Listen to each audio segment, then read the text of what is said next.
Are you an independent musician feeling overwhelmed by the endless act of juggling creativity, business, and self-care? You're not alone. That's why I created the Artist Mind Map. The Artist Mind Map is a free blueprint designed to help you get clear on the route you need to take to attain your career goals in alignment to your artistic values. This is not just another random PDF page for the forgotten corners of your hard disk. It's a timeless roadmap you can use for decades to come. Think of it as a go-to overview to consult. When you grab your free mind map, you get exclusive access to a masterclass that will take your career to the next level. I use the same methodologies and systems for my high-end paying clients and students. So why am I giving it to you for free? Simple. I want to build a community of artists who can count on each other for safe spaces. Music saved my life. I believe that you have all that it takes to be the artist you were meant to be, if you're willing to put in the work. And more importantly, understanding what that work is. And the Artist Mind Map was designed to help you do exactly that. So if this resonates with you, go to artistmindmap.com and download this resource. artistmindmap.com. Most of us tend to think that saying no is a communication skill. One word, a boundary, lines drawn in the sand. But my personal experiences, both recently, but also over the years, have revealed a pattern that points to something far more interesting, and I dare say, helpful. Language, words, the most common medium of communication, can be a bit of a clumsy affair to have to rely upon sometimes. Especially in a hyper-globalized world, not doing a particularly impressive job of coping with all the cultural collisions that come at us with the speed they do. But I'd contend that language was never really the primary problem. Now that's not to underestimate the role it plays either. Listen, I'm a songwriter. Words are incredibly important to me. I'm also a yoga practitioner, the agnostic critical thinking kind, Sansani Lycra. And as you might have noticed by now, a bit of a neuroscience and psychology nerd. All of these leave me with no doubt about the actual mechanics of how words not just impact, but also shape our minds. Nevertheless, the bigger challenge I see is not the actual act of using a word like no, which in some languages doesn't even exist, but something else entirely. Making peace with the identity that dies during the act. At the earliest part of our lives, we learned that belonging, a primordial need, came with conditions. Being useful equals needed.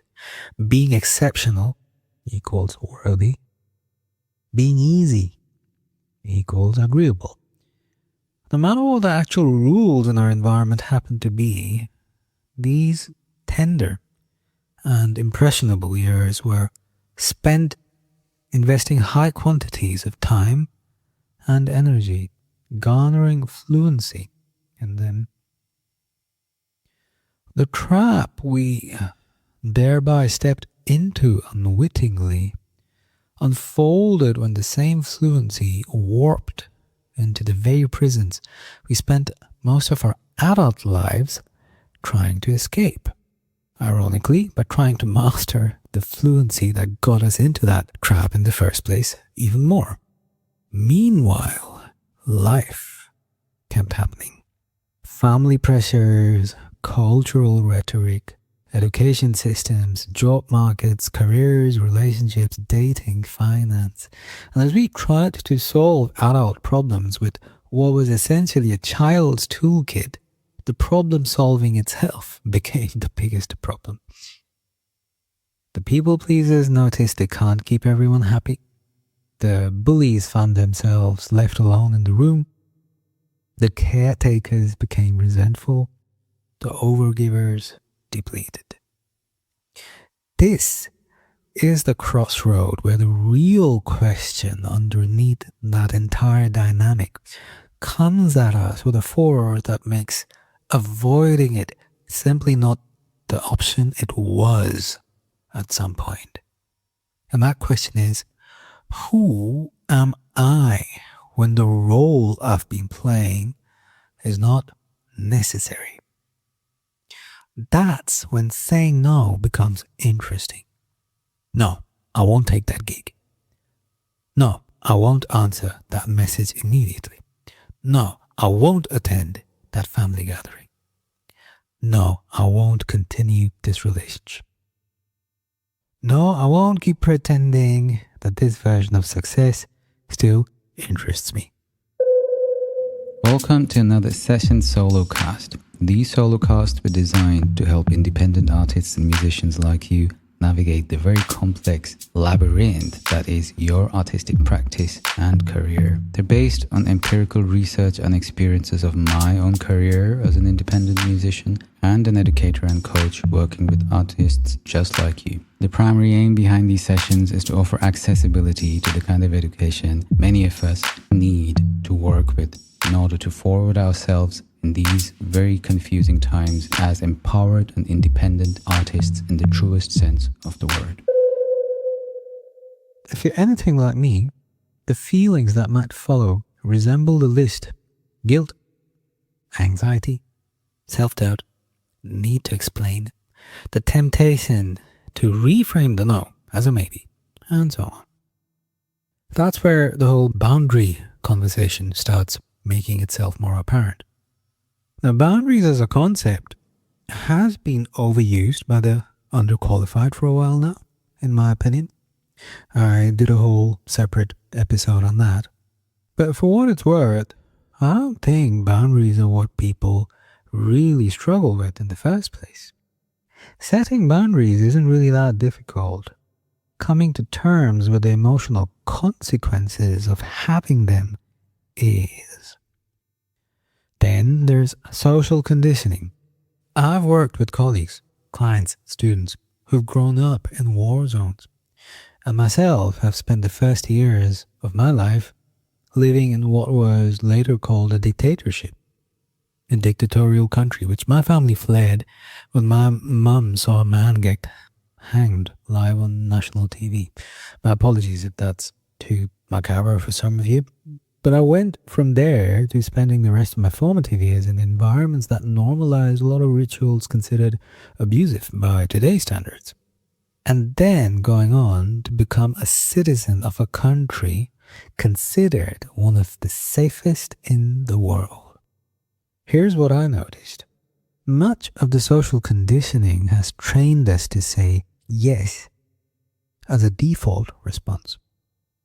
Depending on our upbringing, the extent or severity of this will vary, but that gap between the yes we've been programmed to react with and how that truly makes us feel about ourselves is universal. All the social training was aimed to equip us to comply to what were essentially external demands. And they tend to look like this: managing someone else's disappointment, avoiding disapproval, tethering our worth to usefulness, defining success with external metrics, building a persona that makes it easier to look good in society. This keeps cropping up constantly in both my artistic practice and the clients I coach. And what I witness is a war between two inner identities. A little bit of a flashback for you folks. Now, some of you might know, I grew up speaking 6 languages, 2 of which I've lost, by the way, thinking they were one. I can't quite remember if I mentioned this on the record, but it is something I get into during my identity workshop, which, by the way, is open to enrollment on a regular basis on my website, and live locations which happen sporadically. Either way, I grew up amidst 4 countries, 3 continents, and eventually 8 cities I lived in later on as an adult. And the earliest part of my life, I grew up speaking very unique, personalized 6 languages combined into one version of TL speak. And I was roughly 4 years old when I realized that these languages were not allowed to merge the way I was doing it. A part of me has always wondered how life might have been if I just continued speaking my own invented language. Now that's a thought experiment. Probably it's outside the scope of this episode. But what I eventually started doing instead is something very common and something I would say most of you can relate to. Switching between languages. No brainer on the surface, but potentially insidious below. Because unbeknownst to me at the time, it wasn't just languages I was switching. It was the person that came with it.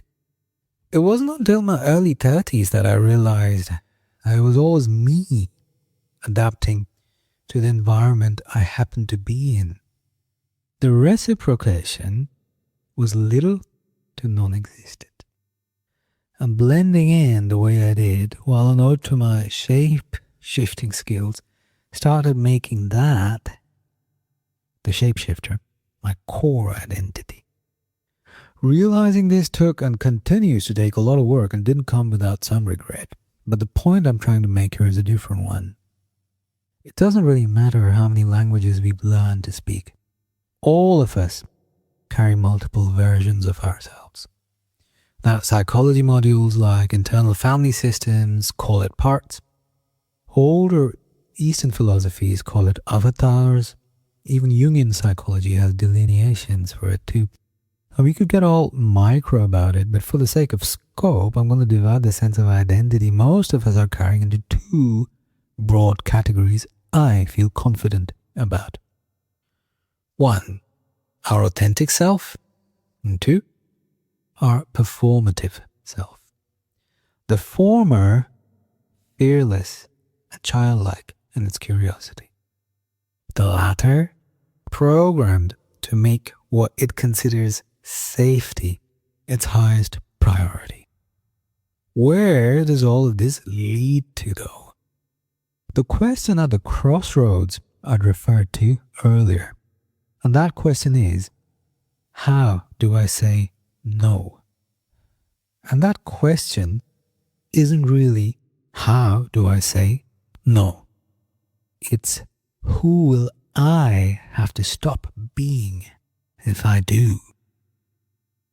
We're rewarded for availability, being collaborative, accommodating, for saying yes to opportunities.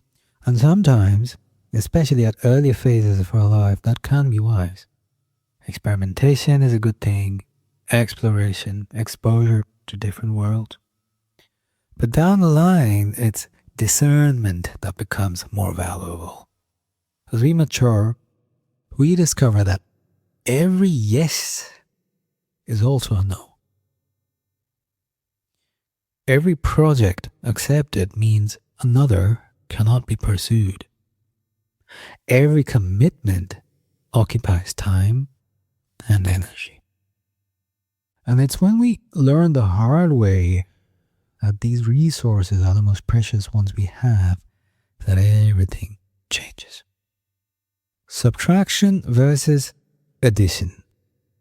My third EP, Removement, was a double entendre, pointing to not just the dynamics of life in the 21st century, but also how art is a revelation and not a discovery. Sculptures emerge because material is removed. A photograph gains power because something remains outside the frame.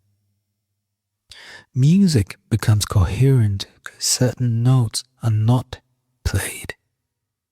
The same appears to be true of a life.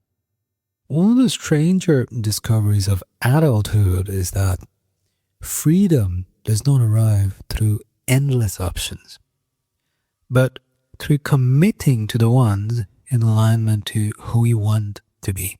Clarity, decisions, closing some doors, becoming unavailable to what no longer resonates. The no creates the shape of our yes. And that is why saying it out loud could feel so confronting. Because every no is an act of authorship, a declaration that human life is finite. Your time here on the planet is finite. The deeper I dig, the less interested I become in boundaries as a technique. What interests me is congruence, the alignment that appears when my words, values, actions, and commitments point in the same direction. Saying no in that state becomes surprisingly simple, because the decision was already made when I stopped being the person willing to abandon himself. And the no, merely a reminder that he was there the whole time. Hey folks, I hope you found that episode helpful. Here's a little request. If you did, consider sharing this episode with your folks. Think about the ways in which they might benefit the way you did. And please don't ever hesitate to reach out if you have queries. My name's TL. I'm an independent musician and educator and the founder of the Holistic Musician Academy.